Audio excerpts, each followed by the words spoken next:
Bonjour à tous et bienvenue dans cette nouvelle vidéo. Alors aujourd'hui on se retrouve pour les demi-finales des championnats de France de cross qui vont se dérouler à Lys d'ici 2 heures. Pour ma part, je vais participer à ce cross qui fera 6500 mètres avec assurément l'objectif de se qualifier au championnat de France de cross. Donc nous avons environ 45 minutes de trajet pour se rendre dans l'Essonne. Il me semble que c'est l'Essonne. L'objectif est bien sûr de décrocher le ticket, la qualification pour les championnats de France. N'hésitez pas à m'encourager dans les commentaires parce que là j'en aurai vraiment besoin aujourd'hui. Ça va jouer à pas grand chose. Si comme dans les dernières vidéos je foire mon départ, si je ne fais pas tout simplement une course parfaite, je n'aurai pas mon ticket pour les France parce que ça va être très chaud. Donc encouragez-moi s'il vous plaît. Un petit récapitulatif de comment ça se passe les qualifications ici en Ile-de-France. Donc nous avons tout d'abord les départementaux. Donc à l'issue de ces départementaux, il y a eu 51 qualifiés il me semble. Donc 2 personnes nous ont quittés et ont échoué aux qualifications. Puis il y a eu les régionaux Est pour ma part, parce qu'en effet il y a aussi les régionaux Ouest. Donc à l'issue de ces régionaux, il y avait 121 personnes prises, mais nous n'y étions que 110 pendant la course. Donc tout le monde a été pris pour l'étape suivante qui va se dérouler d'ici 2 heures, les LIFA. Donc comment ça se passe au LIFA? Il y a 33 qualifiés et 5 équipes de 4 qualifiées, donc ce qui fait environ 53 personnes.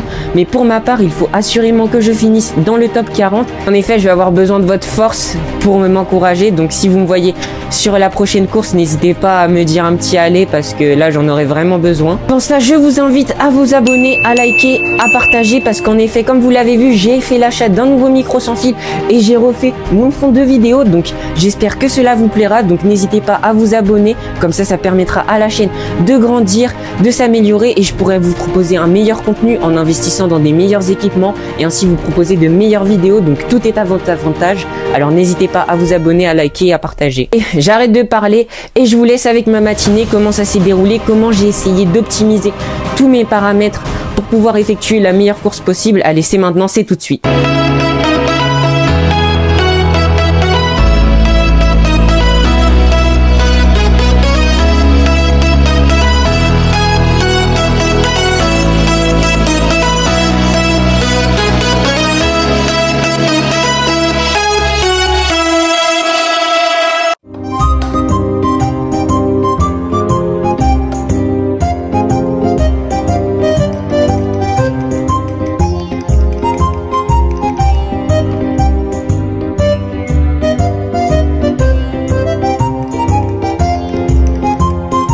Donc cette matinée, je me fais des œufs avec du bacon aux alentours de 11 h où j'ajoute du paprika, de la coriandre et du poivre.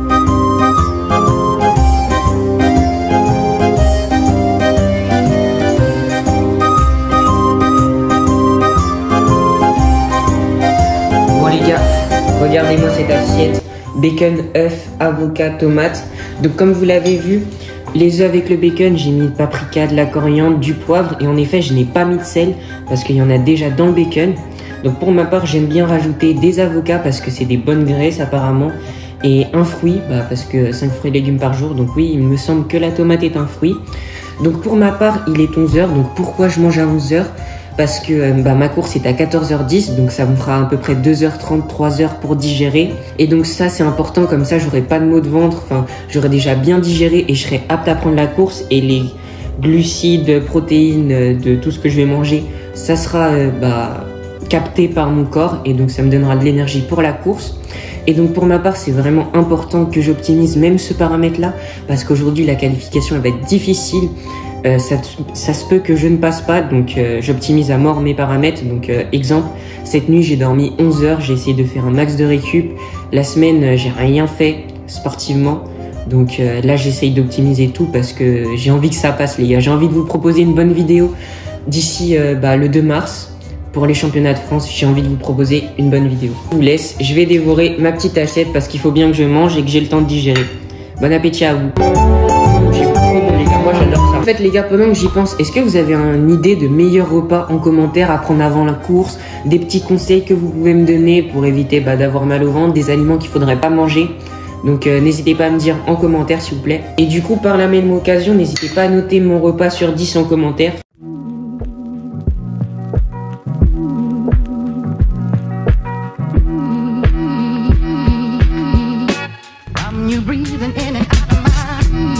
Wesh, la côte. C'est quoi ce truc? Wesh les gars, regardez-moi cette côte. Les gars, là, après 45 minutes de trajet, on est arrivé à Lys. Donc, on a 1h20 d'avance pour récupérer les dossards, faire l'échauffement et tout ce qu'on a à faire avant une course. Donc, mettre les pointes, etc. Donc, on se retrouve tout de suite pour la remise des dossards.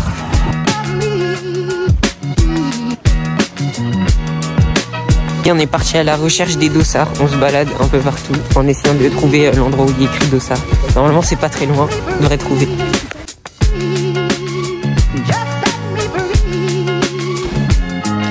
Bon les gars, on a récupéré la pochette de Nemours, on a fait la petite signature, maintenant qu'on a 18 ans on a pris les responsabilités. Exactement. Donc là on retourne à la tente, on va enfiler les dossards et on va vite partir à l'échauffement parce qu'il nous reste à peine 1 heure et il faut qu'on soit bien en avance sur la ligne de départ. Là, les gars, on va enfiler comme vous avez vu le dossard. Ensuite on va partir s'échauffer, donc j'enfile mon dossard vite fait et ensuite je vous montre les images du parcours. Et si c'est trop boueux, on ira s'échauffer ailleurs pour faire un échauffement complet. Bon ça y est les gars, on a commencé l'échauffement. Je sais pas si vous entendez, il y a une ambiance de dingue. Et le parcours, il manque la musique. Il a l'air ultra dur. Parce qu'il y a une tonne de côtes, de descentes. Et il y a une petite boucle qui s'installe au fur et à mesure des côtes. Donc ça va être chaud. Les gars, je sais pas si vous voyez la différence de côte qu'il y a juste devant nous. Ça va envoyer sur les côtes. Ah, je sais pas si ça se voit à la cam, mais regardez-moi cette montée. Doit y avoir au moins 20-30 mètres de dénivelé positif. Bon les gars, comme vous l'avez vu, on est en tenue. Donc il est 13h. Excusez-moi, il est 13h40. Donc là, on va filer tout. On va mettre les pointes. On va partir sur la ligne de départ, refaire un peu encore 2-3 gammes, quelques accels et on va se placer direct aux avant-postes pour être sûr de bien partir cette fois pour ce cross. Là je vous avoue que le stress il commence un peu à monter et que la peur de pas être pris en qualifié elle commence à monter. Mais bon, on va tout donner. Et donc je vous fais un petit récap de ma stratégie. Ça va être de partir devant et de se classer dans les 30 premiers et tout simplement d'essayer de tenir le plus longtemps possible. Je sais que si j'arrive à tenir 80% de la course, il y a de fortes chances que ça passe. Mais si je craque avant, ça va pas le faire. Donc on a 3 boucles pour se déjouer la qualif. Je vous laisse avec les images de mon échauffement et du départ.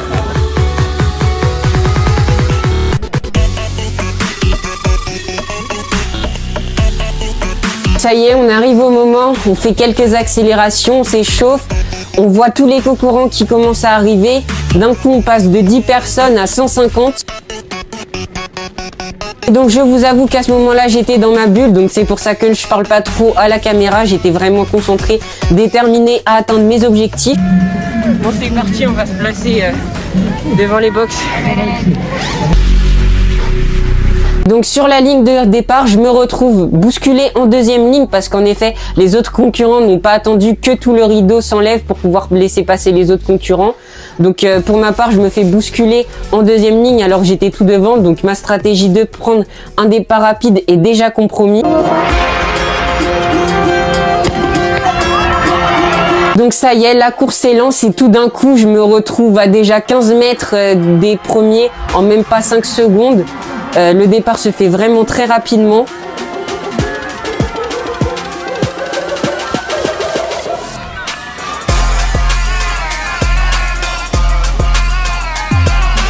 Donc après seulement 30 secondes de course, je me retrouve environ à la 120e position.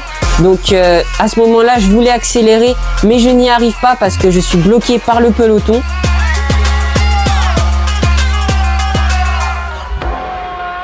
Donc coincé à environ cette 120e place, j'attends que le peloton s'étire et je parle finalement sur un faux rythme. Durant cette première partie de course, je suis contraint de rester plutôt à l'arrière en compagnie de Brian, donc que vous connaissez. Ensuite, je le vois petit à petit zigzaguer entre les concurrents et faire une petite remontée. J'essaye assurément de le suivre, mais je n'y arrive pas, puisqu'au vu de la densité, je suis contraint de me rabattre à chaque fois et en plus, il y a de nombreux virages qui nous empêchent de nous dépasser. Donc c'est après environ un tour que je commence à rattraper certaines personnes.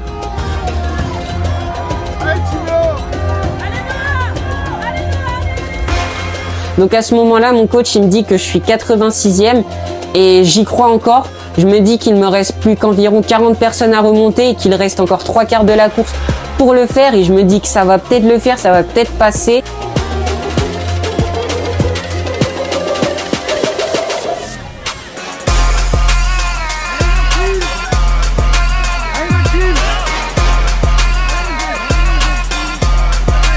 Donc malheureusement, c'est en arrivant à la première côte que je me fais doubler par une quinzaine de personnes.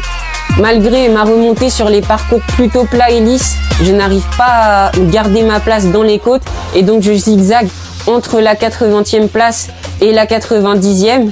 Et donc c'est ainsi qu'au milieu de la course, je me situe à la 86e position. Puis petit à petit, je commence à craquer comme pas mal de personnes dans cette course.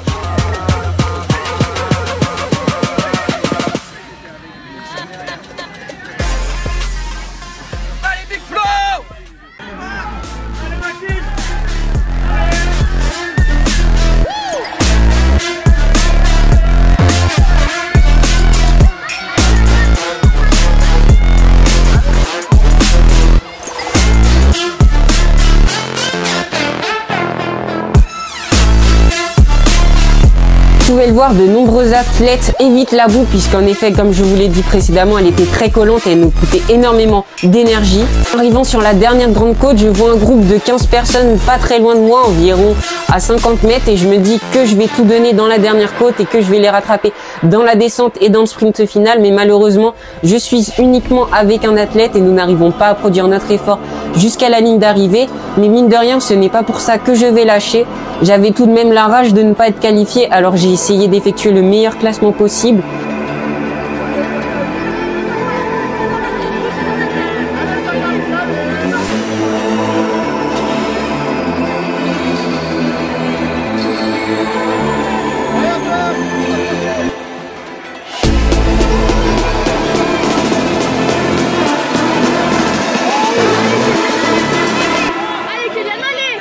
Vous pouvez le voir, à la fin, j'effectue un magnifique sprint final à une moyenne de 2,30 au dernier kilomètre sur 5 secondes. Et donc j'arrive à passer devant cet athlète qui était devant moi sur la ligne d'arrivée.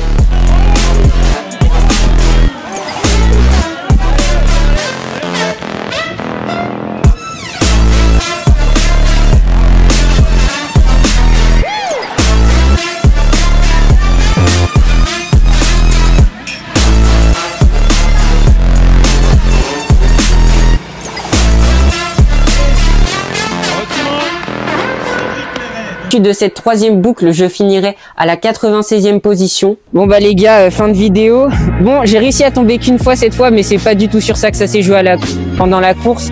Je vous fais un très bref résumé. Départ très rapide, tous les meilleurs devant.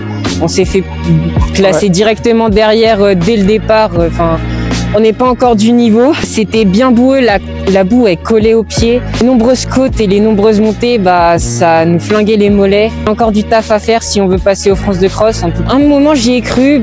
Pendant les premiers 2 km, j'étais environ 80e et je me suis dit je peux remonter et tout, mais en fait la boue qui colle, les côtes, les montées, les différentes relances et surtout le niveau, bah ça a été un peu compliqué. Donc félicitations à Dimitri qui a fait ses premiers championnats. Et puis en plus de ça, dès le début, il y en a plein qui étaient au sol, ils en pouvaient plus, mais bon, on s'est accroché. Et puis, ouais, on a vu pour le parcours, il y en a un, il s'est arrêté, il était en sueur. Donc ils étaient blessés à la cheville. En tout cas, merci d'avoir regardé cette vidéo jusque là. Donc on se retrouve tout de suite pour un petit résumé un peu plus frais, avec un débrief un peu plus approfondi de la course. Donc en tout cas, félicitations à tous les athlètes qualifiés sur cette course. Si vous y étiez, n'hésitez pas à mettre en commentaire si vous y avez participé, si vous vous êtes qualifié ou alors si vous êtes juste venu nous encourager ou aider à l'organisation. Tout d'abord, merci à vous parce que j'ai senti vos encouragements. Il y en a même un junior aussi pendant la course du Val-de-Marne Athlétisme, il me semble, qui m'a encouragé durant la course. Donc ça m'a bien aidé parce que comme vous l'avez vu, j'ai pris cher et donc merci à toi de m'avoir encouragé. Ça m'a permis de pas relâcher mes efforts. Mais malheureusement, je n'ai pas réussi à atteindre cet objectif. Le niveau était vraiment très élevé sur cette course. Donc il y avait littéralement l'élite de l'Île-de-France, voire même des gens qui sont déjà champions de France, comme Lenny Remer-Moncini qui a gagné la course. Ne vous en faites pas, ce n'est que partie remise. L'année prochaine, on ira chercher un bien meilleur classement et surtout la qualification. Je ne fais pas de soucis, ne vous inquiétez pas, je vais m'entraîner dur pour aller chercher cette qualif l'année prochaine. Et donc pour ma part, maintenant, on va passer un petit peu au résumé à froid, comment s'est déroulée la course, comment je l'ai ressenti. D'ailleurs, je pense qu'au vu de l'euphorie que ces LIFA ont proposé à tous ces athlètes, beaucoup d'athlètes ont explosé et pour ma part aussi, j'ai explosé environ à 2 km avant l'arrivée de la ligne. Enfin, en tout cas, j'ai commencé à faiblir. Donc en fait, ma stratégie dans les précédentes vidéos de pas forcément tomber et ensuite rattraper toutes les personnes, c'était au final pas si une mauvaise stratégie que ça. Donc c'est ce qu'il faudra que j'essaye de peaufiner l'année prochaine, de partir un peu moins vite et de remonter dans le pack, comme l'a fait Matteo et Brian qui sont partis juste à côté de moi et qui ont eux réussi à remonter le nombre de personnes qu'il fallait pour assurer leur qualification. Donc je ne vais pas vous mentir que mon coach, juste après cette course, quand je lui annonce que, il le sait malheureusement, que je finis 96e, il me dit qu'en même temps, ce n'est pas avec 40 km par semaine que je vais pouvoir me qualifier au championnat de France de cross, car en effet, à moins qu'il y ait certains athlètes qui soient extrêmement forts, la majorité des coureurs s'entraînent au moins 5 fois par semaine et avec mes 2 entraînements voire 3 avec un footing de temps en temps, c'était sûr que la qualif n'allait pas se faire, mais bon, je n'ai pas mécontent que je finisse cette course, puisqu'en effet l'année dernière, sur à peu près la même densité de personnes en KD2, j'avais fini 103e, alors que là en junior 1 je finis 86e, donc ça fait 7 places de gagner alors que j'ai une année de retard. Donc je peux vous le dire, l'année prochaine sera la mienne. Il y a encore une grosse marge de progression que je vais essayer de peaufiner l'année prochaine, donc augmenter le volume, le nombre de séances, de footing, de seuil, parce que par exemple je suis jamais de seuil ou de travail de pied. Donc toutes ces choses là, je vais essayer de les mettre en place pour l'année prochaine. Ce que je peux vous dire, c'est que quand même j'ai donné mon maximum et que j'étais peut-être pas forcément à mon meilleur niveau malgré la semaine de cours que j'ai passé, mais j'ai tout fait pour que cette course se déroule au mieux. Donc comme vous l'avez vu, malheureusement j'ai encore beaucoup de travail à faire au niveau des côtes, où je me fais perdre beaucoup de place, ou en tout cas je n'arrive pas à dépasser, et j'ai encore beaucoup de travail à faire sur les relances. J'espère que vous serez vraiment bouillant dans les commentaires. Donc en tout cas pour ma part, le prochain gros objectif est le 10 km d'Aubergenville, sur lequel je participerai le 30 mars 2025. Donc si vous y êtes, n'hésitez pas à m'encourager aussi un maximum. En tout cas, moi je vais partir sur ma récup. Donc en tout cas, merci d'avoir regardé cette vidéo. Entraînez-vous bien, c'était Lextif et à la prochaine.